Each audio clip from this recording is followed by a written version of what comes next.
الحمد لله رب العالمين حمدا كثيرا طيبا مباركا فيه كما يحب ربنا ويرضاه واشهد ان لا اله الا الله وحده لا شريك له واشهد ان محمدا عبده ورسوله صلى الله وسلم عليه وعلى آله وأصحابه أجمعين أما بعد.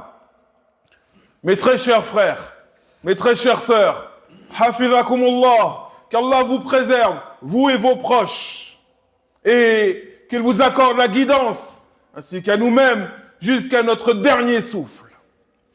Allah subhanahu wa ta'ala nous dit dans la sourate Al-Isra, versets 23 et 24, il nous dit وَقَضَى رَبُّكَ أَلَّا تَعْبُدُوا إِلَّا إِيَّاهُ وَبِالْوَالِدَيْنِ إِحْسَانًا إِمَّا يَبْلُغَنَّ عِندَكَ الْكِبَرَ أَحَدُهُمَا أَوْ كِلَاهُمَا فَلَا تَقُل لَّهُمَا أُفٍّ وَلَا تَنْهَرْهُمَا وَقُل لَّهُمَا قَوْلًا كَرِيمًا واخفض لهما جناح الذل من الرحمة وقل رب ارحمهما كما ربياني صغيرا. Il nous dit, et ton Seigneur a décrété que vous n'adoriez que lui. وقضى ربك ألا تعبدوا إلا إياه. Et ton Seigneur a décrété, a rendu obligatoire que vous n'adoriez que lui. وَبِالْوَالِدَيْنِ إِحْسَانًا. Et que vous fassiez preuve de bonté envers les deux parents. Et que vous fassiez preuve de bonté envers les deux parents. إِمَّا يَبْلُغَنَّ عِنْدَكَ الْكِبَرَ أَحَدُهُمَا أَوْ كِلَاهُمَا فَلَا تَقُل لَّهُمَا أُفٍّ وَلَا تَنْهَرْهُمَا. Si l'un d'entre eux ou les deux atteignent un âge avancé auprès de toi, si l'un d'entre eux ou les deux atteignent un âge avancé auprès de toi, alors ne souffle même pas sur eux. Ne dis même pas ou ce genre de choses.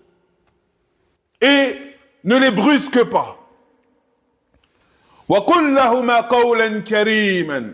Mais lorsque tu t'adresses à eux, dis-leur de belles paroles. وَاخْفِضْ لَهُمَا جَنَاحَ الذُّلِّ مِنَ الرَّحْمَةِ. Et abaisse pour eux l'aile de la miséricorde. وَقُلْ رَبِّ ارْحَمْهُمَا كَمَا رَبَّيَانِي صَغِيرًا. Et invoque Allah et dis, oh mon Seigneur, fais leur miséricorde de la même manière qu'ils m'ont fait miséricorde lorsque j'étais petit. Des versets immenses, véritablement. Des versets immenses, véritablement, qui doivent nous toucher, chacun, dans nos cœurs. Et la bienfaisance, la bonté envers les parents, eh bien, en islam, c'est l'une des plus grandes obligations. C'est l'un des plus grands devoirs. Et c'est pour cela qu'Allah subhanahu wa ta'ala va citer conjointement son droit d'être adoré, d'être vénéré, seul, en toute exclusivité. Il va citer ce droit-là, qui est son droit absolu, son droit exclusif. Subhanahu wa ta'ala. Il va citer son droit à lui. Avec quel autre droit? Le droit des parents. Il cite ces deux droits conjointement à plusieurs reprises dans le noble Coran et également le prophète Mohammed alayhi salatu wassalam à plusieurs reprises dans ses enseignements, il va citer conjointement ces deux droits-là. C'est pour cela qu'Allah nous dit « وَقَضَى رَبُّكَ أَلَّا تَعْبُدُوا إِلَّا إِيَّاهُ وَبِالْوَالِدَيْنِ إِحْسَانًا » Allah nous dit, et ton Seigneur a décrété que vous n'adoriez que lui et que vous fassiez preuve de bonté, de bienfaisance envers les deux parents. Il nous dit également, subhanahu wa ta'ala, wa'budu Allah wa la tushriku bihi shay'a wa bil walidayni ihsanan. Il nous dit également, subhanahu wa ta'ala, adorez Allah et ne lui associez rien. Et ne lui associez rien. Et faites preuve de bonté, de bienfaisance envers les deux parents. Et le fait que soit cité le droit exclusif d'Allah d'être adoré, d'être vénéré, d'être déifié, subhanahu wa ta'ala, la ilaha illahu.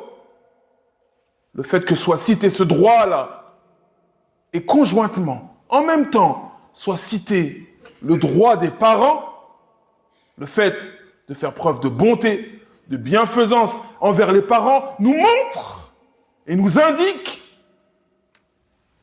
que ce devoir-là est immense, que le droit des parents sur chacun d'entre nous est immense. Et la valeur de cette adoration est élevée. Et plus que cela en vérité, quand on regarde bien cette vertu, le fait d'être bienfaisant, le fait d'être bon envers son père, envers sa mère, c'est une vertu qui a un rôle charnière dans la vie d'une personne. Tu vas trouver des personnes, rien ne va dans leur vie. Des problèmes qui s'amoncellent les uns sur les autres. Problèmes de santé, problèmes au travail ou financiers, problèmes avec leurs propres enfants, problèmes avec leurs voisins. Et lorsque tu regardes leurs liens, lorsque tu regardes la relation qu'ils ont avec leurs parents, tu vois des catastrophes. Et tu vois que c'est là le problème, entre guillemets, originel. Tu vois que c'est là le problème originel. En d'autres termes, les mauvaises relations, le manque de respect qu'ils ont envers leurs parents a entraîné toute une série de catastrophes et de problèmes dans leur vie.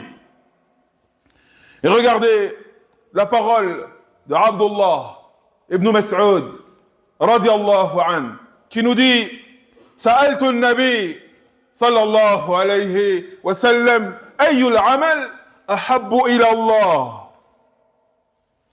Abdullah ibn Mas'ud, ce grand compagnon, pieux, versé en sciences, a questionné le prophète Muhammad, alayhi salatu wassalam, et lui a dit, Ya Rasulallah, quelle est l'œuvre, quelle est l'adoration qu'Allah aime le plus?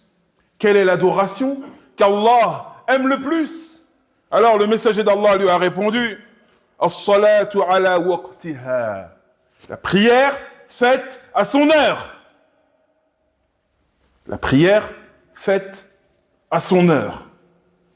Thumma qal, thumma ay. Et Abdullah ibn Mas'ud, il a poursuivi et il lui a dit, et après cela, quelle est la chose qu'Allah aime le plus comme adoration? Faqal, thumma birrul walidayn. Et le messager d'Allah a répondu, et ensuite, la bonté envers les parents. La bonté envers les parents. Et ce hadith a été rapporté par les imams al-Bukhari et Muslim. C'est un hadith unanimement reconnu comme authentique. Et comme on a dit, la bonté envers les parents, ce n'est pas simplement le fait de les respecter. Ça, c'est la base. Ça, c'est la base. Le fait de respecter ses parents, c'est la base. Ce que demande l'islam, ce que exige l'islam de toi, mon frère, ce qu'exige l'islam de toi, ma sœur, c'est plus que cela. C'est de la bonté, de la bienfaisance. Et regardez la parole du messager d'Allah, sallallahu alayhi wa sallam, qui a dit « Min al-kaba'ir shatmur rajuli walidayh. Il a dit, fait partie des pires péchés, des péchés mortels. Le fait qu'une personne insulte ses parents. Wal'iyadhu billah. Fait partie des péchés mortels. Le fait qu'une personne insulte ses parents. قالوا يا رسول الله وهل يشتم الرجل والديه. Et lorsqu'il a dit cette parole, les compagnons ont été étonnés. Ils ont dit, mais est-ce qu'un homme va insulter ses parents? Est-ce que c'est concevable qu'un cerveau humain insulte ses parents? Est-ce que ceci est concevable? Et il a répondu, Naam. Il a dit oui, il va insulter le père d'un tel, et un tel, en contrepartie, va insulter son père. Ou il va insulter la mère de telle ou telle personne, et telle ou telle personne va insulter, pour se venger, la mère de cette personne. Et ce hadith est authentique. Et qu'est-ce que l'on voit ici? On voit que, non seulement, bien entendu, le croyant, la croyante, n'insulte pas ses parents, mais fait partie des péchés mortels également, le fait qu'à cause de toi, tes parents soient insultés. Qu'à cause de toi, tes parents, on leur manque de respect. Si tu es la cause de cela, le péché retombe sur toi. Si tu es la cause de cela, le péché retombe sur toi. Alors que dire des personnes? Wal'iyadhu billah. La police vient toquer à leur porte, à la porte de leurs parents, parce que eux ont fait telle et telle chose, comme bêtise, comme crime, etc. Que dire de ces personnes qui vont occasionner de l'angoisse, de l'anxiété dans le cœur de leur père, de leur mère, à cause de leur mauvais comportement, à cause de leur délinquance et ce genre de choses. Que dire de ces personnes-là? Et regardez la parole du prophète Mohammed, alayhi salatu wassalam. Il nous dit, oui, il est possible qu'une personne insulte ses parents, mais en d'autres termes, de manière indirecte. Elle n'a pas voulu insulter son propre père. Cette personne n'a pas voulu insulter sa propre mère. Elle a insulté le père d'une autre personne, elle a insulté la mère d'une autre personne, et cette autre personne lui a renvoyé son insulte sur ses parents à lui. Et le prophète Mohammed, alayhi salatu wassalam, a dit que ceci fait partie des kaba'ir, ceci fait partie des grands péchés, des péchés mortels. Et il nous dit même, sallallahu alayhi wa sallam, dans un hadith rapporté par l'imam Ahmed, d'après une chaîne de transmission authentique, il nous dit même, mal'ounun man sabba abahu, mal'ounun man sabba ummahu. Il nous dit, il est maudit celui qui insulte son père. Il est maudit celui qui insulte sa mère. Wal'iyadhu billah. Et on entend parfois des histoires comme ça. Wal'iyadhu billah. Pour des histoires d'argent, pour des histoires de terrain, pour des histoires de voitures, pour des histoires de mariage ou je ne sais quoi. Des gens qui vont lever la voix sur leurs parents, insulter leurs parents. On a même entendu des gens qui poussent leurs parents. Wal'iyadhu billah. Wal'iyadhu billah. Ça, c'est inconcevable.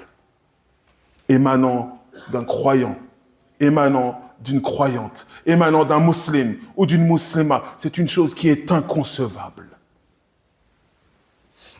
Et on a dit, Allah subhanahu wa ta'ala cite conjointement son droit à l'adoration exclusive et en même temps il cite le droit des parents. Et tu comprends ici l'importance immense du droit des parents et que le croyant, la croyante doit faire preuve de bonté, de bienfaisance envers son père, envers sa mère. Au point où les savants ont dit que fait partie de la bienfaisance envers, en l'occurrence ici le père, le fait que lorsque tu pries sur le prophète Mohammed, sallallahu alayhi wa sallam, un ange va trouver le messager d'Allah, alayhi salatu wassalam, dans sa tombe. Et il lui dit, un tel, fils d'un tel, a prié sur toi. Un tel, fils d'un tel, ou une telle, fille d'un tel, a prié sur toi. Et le fait que tu multiplies les prières sur le prophète Mohammed, sallallahu alayhi wa sallam, et que donc, un ange va trouver le messager d'Allah pour l'informer que telle ou telle personne a prié sur lui, eh bien, ceci fait partie de la bienfaisance envers ton père. Parce que le nom de ton père sera cité auprès du prophète Mohammed, alayhi salatu wassalam, comme l'expliquent les gens de science. Quoi qu'il en soit, mes très chers frères, mes très chères sœurs, ce que l'on se doit de savoir, c'est que le droit des parents est un droit qui dure jusqu'à ta mort. Il n'y a aucune situation qui va faire que tu peux te passer d'être bienfaisant, d'être bon envers tes parents. Il n'y a rien qui puisse t'excuser de ne pas faire preuve de respect, de ne pas avoir de respect pour ton père ou pour ta mère. Rien du tout. Quelle que soit leur situation. Quel que soit leur péché, si ils font partie des gens qui commettent des péchés. Quelle que soit même leur religion. Quand bien même tes parents sont polythéistes. Quand bien même ton père, wal'iyadhu billah, il a fabriqué lui-même une statue avec ses mains. Il l'a mis au milieu de son salon. Et tous les jours, il se prosterne devant cette statue. Ça reste ton père. Et tu lui dois du respect.